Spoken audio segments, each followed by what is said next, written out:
Zelenskis juos vadina tolimojo nuotolio sankcijomis. Ir nors šis terminas nėra visiškai tikslus, tai nekeičia fakto, kad daug Rusijos turto dega. Tai taip pat nekeičia to, kad Rusijos kasmetinis pergalės dienos paradas, suplanuotas šiai savaitei, yra gerokai mažesnis nei ankstesniais metais. Tačiau šiandien mums reikia peržiūrėti daugybę žemėlapių. Tai jų bendras ryšys. Jie padeda suprasti, kas šiuo metu vyksta kare ir kodėl Ukraina pamažu atsidūrė daug palankesnėje padėtyje. Taip, atrodo, kad, kaip sakoma, užtvanka buvo pralaužta. Atrodo, kad Ukraina smogia kiekvienam Rusijos objektui, kurią tik gali rasti. Viskas, ko reikia, tai keli šie dronai ir nedidelę pakilimo aikštelę jiems paleisti. Paviršiaus pažeidimai lengvai matomi palidovinėse nuotraukose dėka NASA gaisrų aptikimo technologijos. Tai labai skiriasi nuo ankstyvųjų karo dienų, kai Zelenskis buvo įstrigęs bunkeryje, o Rusija kontroliavo Ukrainos dangų.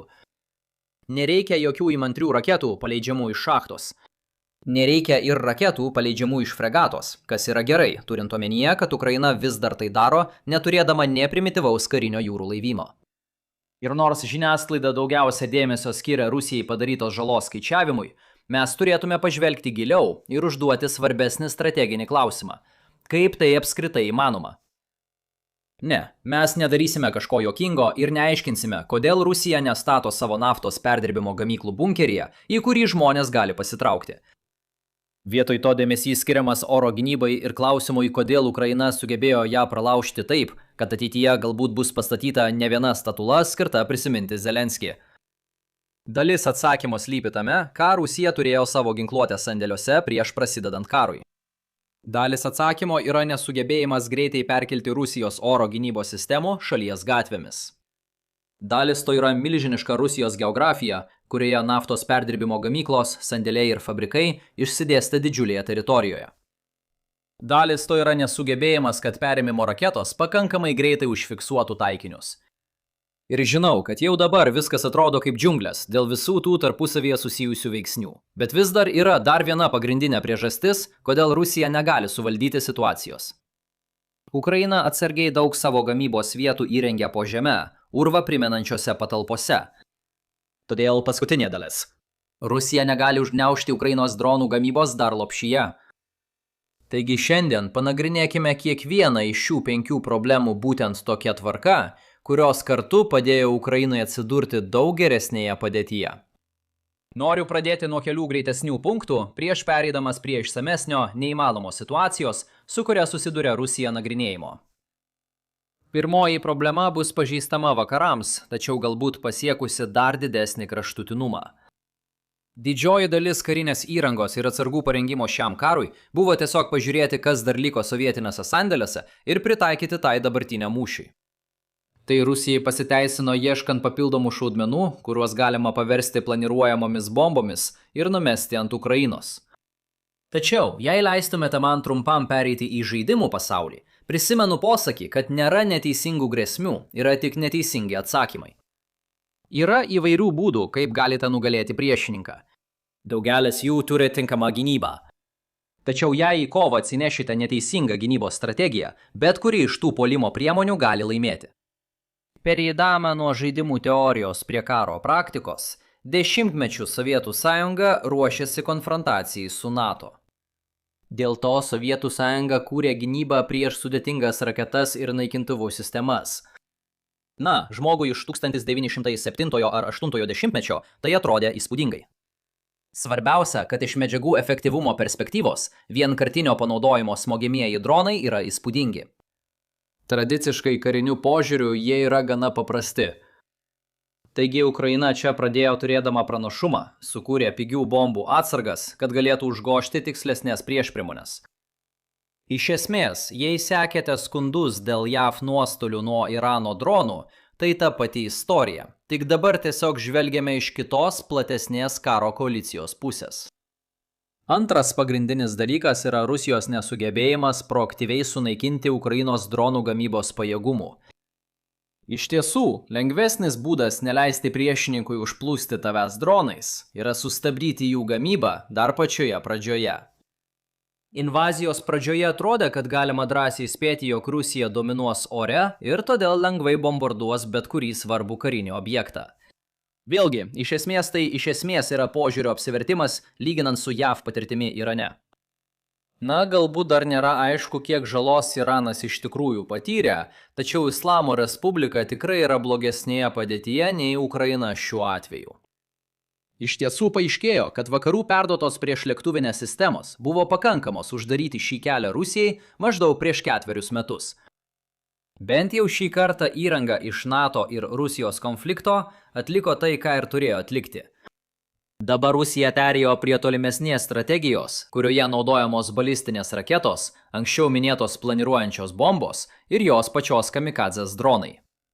Viena iš priežasčių, kodėl tai vis dar nesustabdė Ukrainos gamybos, yra ta, kad ukrainiečiai turi labai gerą gynybos tinklą.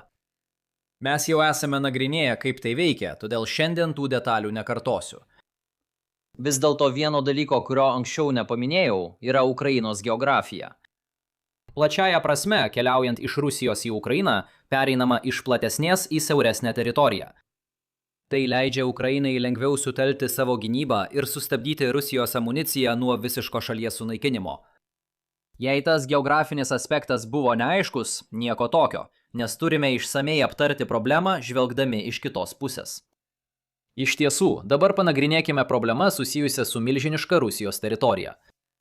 Įsivaizduokite, kad visoje jūsų šalyje yra daugybė vertingų taikinių, išsibarsčiusių po visą teritoriją. Ir kad būtų aišku, jei esate Rusija, jums nereikia to įsivaizduoti. Tai yra jūsų realybė. Tradiciškai tai buvo naudinga, nes tai reiškia, kad priešininkas turi prasiskverbti giliai į jūsų teritoriją. Pavyzdžiui, yra priežastis, kodėl Sovietų sąjunga savo branduolinių ginklų infrastruktūrą statė Vidurinės Azijos viduryje. Tačiau dauguma tų įgimtų apsaugų buvo prarasta dėl ilgų nuotolių vienkartinių smogiamųjų dronų plitimo. Dabar pirmo lygio sprendimas būtų tiesiog aplink kiekvieną iš tų konkrečių objektų pastatyti daugybę oro gynybos sistemų. Tačiau greitai supranti, kad pirma, tam reikia labai daug išteklių. Antra. Bet kurią naktį, kai Ukraina taikosi tik į vieną iš tų vietų, likusi gynyba iš esmės tampa nereikšminga. Ir trečia. Yra daugybė mažesnės svarbos taikinių, kuriuos Ukraina gali norėti atakuoti ir jie iš esmės yra neapsaugoti. Taigi, antrojo lygio sprendimas yra priartinti visą savo oro gynybą arčiau sienos. Jei neleisite jokioms dronams prasiskverbti į vietovę, taip pat neleisite jiems smogti ne vienam iš tų vertingų taikinių. Tačiau paaiškėja, kad Rusija labiau žaidžia pirmojo lygio žaidimą nei antrojo lygio. Ir nors labai vilioja paskelbti, kad matome dar vieną kvailą Maskvos klaidą ir tuo viską užbaigti, tikrosios priežastis yra kur kas įdomesnės ir atskleidžia pagrindinį struktūrinį Ukrainos pranašumą. Pažiūrėkime visi į šį žemėlapį akimirkai. Tarkime, kad Rusija tiesiog nori ginti savo sieną. Tuomet spontaniška reakcija būtų nubrėžti gynybinę liniją, kuri atrodytų taip. Tik Rusija nuo 2014 metų užėmė nemažai teritorijų, todėl iš tikrųjų jums reikia šito. Bet taip pat Ukraina gali skraidinti dronus virš vandens, todėl iš tikrųjų jums reikia šito. O bet jei Ukraina norėtų, ji galėtų būti drąsi ir skristi per Baltarusiją. Taigi jums tikrai reikia šito. Bet kažkaip viskas dar labiau pablogėja. HIMARS buvo svarbiausias Ukrainos žaidėjas per pirmuosius 4 karo metus. Ir nors dronai nuo to laiko jį nustelbė, geriausias poziciją greitai keičiantis artilerijos pabūklas vis dar sėkmingai naikina taikinius. Dažniausiai Ukrainos turima amunicija jam yra GMLRS raketa, kurios nuotolis 70 km. Oro gynybos sistemos yra prioritetinis GMLRS taikinys, nes jei pavyksta išjungti šias sistemas, jūsų pigesni dronai gali veikti laisvai. Dar vienas palyginimas su Iranu. Įsivaizduokite, kad naudojate Tomahawk raketas tam, kad amerikiečių bombonešiai galėtų išvalyti Irano oro erdvę, o tada numesti JDAM bombas ant likusių taikinių. Dabar Rusija kai kurias savo priešlėktuvinės sistemas laiko GMLRS veikimo zonoje. Tai neišvengiama, kai tame ruože yra vertingų taikinių, įskaitant didelius miestus, tokius kaip Kurskas ir naftos siurblines, skirtas energetikos eksporto pramoniai. Tačiau išskyrus tas išimtis, didžiosios dalies gynybos sistemų spindulys pasislenka iki čia. Ir mes pradedame matyti problemą susijusią su Rusijos geografija. Palyginti su Ukraina, šalis driekiasi į visas puses. Kuo toliau norite įrengti zenitinių sistemų liniją, tuo didesnį ruožą turite dengti. Galite suprasti, kodėl tai greitai tampa finansinė našta, ypač atsižvelgiant į tai, kad įtraukus pakrantę, jums reikia tokios ilgos linijos. Tačiau galime padaryti tai dar blogiau. Ukraina taip pat turi prieigą prie atakiams, nors jų yra gerokai mažiau nei GMLRS raketų. Su blogesnėmis galimybėmis gauti daugiau dėl karo Irane ir su mažiau dokumentacijos apie tai, kaip Ukraina naudoja HIMARS smūgiams prieš lėktuvinėms sistemoms iš tokio atstumo. Tačiau, atsižvelgiant į šias pastabas, atakoms turi 300 km nuotolį. Taigi, tikroji saugi linija yra štai taip toli atgal. Dabar Rusija galėtų savo tai leisti, jei kiekviena jos tinklo dalis galėtų padengti didelę tos linijos dalį. Bet išduosiu paslaptį. Kiekvieną negali. Ukrainos dronai skrenda žemai, tyčia, kad išvengtų Rusijos radarų.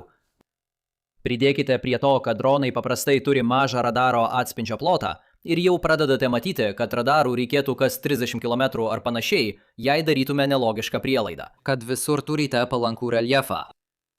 Taip yra todėl, kad radaras turi aptikti, identifikuoti, sekti ir perduoti taikymo informaciją perėmėjui, visa tai dar prieš dronų išeinant iš veikimo zonos. Visa tai greičiausiai turi įvykti per 5-10 minučių. Štai kodėl Rusija nusprendžia, kad reikia saugoti svarbiausius objektus atskirai, o ne kurti vieną visapusišką sistemą visos šalies apsaugai. Žinoma, Rusijai viskas tampa dar blogiau. Susitaikiusi su tuo, kad tinkamai neapgins linijos, Rusija vis tiek neturi pakankamai sistemų, kad apsaugotų pačius objektus. Ir taip gauname jau pažįstamą žaidimą, apie kurį kalbėjome anksčiau, kai Rusija turi perkelti savo oro gynybos sistemas iš vienos vietos į kitą, kad Ukraina tiksliai nežinotų, kur jos yra. Vienas sprendimas yra ne visą įrangą tiesiogiai statyti priešais taikinius, bet taip pat ir tikėtinose keliuose, kuriais Ukraina gali judėti link tų taikinių. Pagrindinė problema yra ta, kad, kiek galime spręsti, Jungtinės valstijos vis dar padeda Ukrainai dalindamosi žvalgybinę informaciją apie priešlėktuvinių sistemų buvimo vietą. Tai leidžia Ukrainai arba apeiti jas ir smogti neapsaugotiems taikiniams, arba sunaikinti jas, kad ateityje būtų lengviau smogti. Dabar nebūtų stebėtina sužinoti, kad Jungtinės valstijos gerokai sumažino savo žvalgybinės informacijos dalymosi pastangas. Prisiminkite, dalis priežasties, kodėl Jungtinės valstijos tęsė tai, nors ir nutraukė tiesioginę karinę pagalbą, buvo ta, kad tai padėjo žvalgybos analitikams pasipraktikuoti nustatant priešo objektų buvimo vietą. Na, pastaruosius kelis mėnesius Jungtinės valstijos nukreipė tas pastangas į Iraną. Ir nors rašydama šiuos žodžius, šalis yra paskelbusios paliaubas, niekas neturėtų nustebti, jei atsinaujins karo veiksmai. Todėl labai svarbu, kad Jungtinės valstijos ir toliau stebėtų Irano pajėgų dislokavimą. Savo ruožtų gali kilti pajėgumų problema, tęsiant žvalgybinės informacijos dalymasi su Ukraina. Ironiška, tačiau vakarams būtų gera žinia sužinoti, kad Jungtinės valstijos iš tiesų sustabdė tą paramą. Ukraina per šį laikotarpį parodė, kad jai netrūksta gebėjimų toliau smogti svarbiems Rusijos taikiniams. Todėl tai parodytų, kad Ukraina gali apsieiti su savo žvalgybos tinklais be JAV analitikų pagalbos. Tačiau būčiau atsargus darydamas išvadas apie visišką JAV paramos nebuvimą, nes Kyjivas vis dar gali gauti neapdorotą žvalgybinę informaciją iš JAV palydovų. Taigi, kokias pagrindinės išvadas galime padaryti šiandien? Ukraina turi puikią nuojautą taikydamasi į vertingus Rusijos objektus. Geografija ir logistika Rusijai nesuteikia lengvų sprendimų šiai problemai. Ir vienaip ar kitaip Ukraina tęsia šią kampaniją per visą Irano karo laikotarpį. Tuo tarpu, jei jums įdomu, kaip mes čia atsidūrėme, jums tikrai patiks šios dvi puikios knygos apie karo kilmę. Daugiau informacijos apie jas rasite vaizdo įrašo aprašyme. Jei jums patiko šiandienos vaizdo įrašas, prašau paspausti patinka, pasidalinti ir užsiprenumeruoti ir pasimatysime kitą kartą. O, ir šiaip, mano mėgstamiausios senovės civilizacijos yra actekų ir egiptiečių. Nėra jokios ypatingos priežasties, kodėl norėjau tai pasakyti, bet visada smagu turėti šiek tiek turinio po vaizdo įrašo.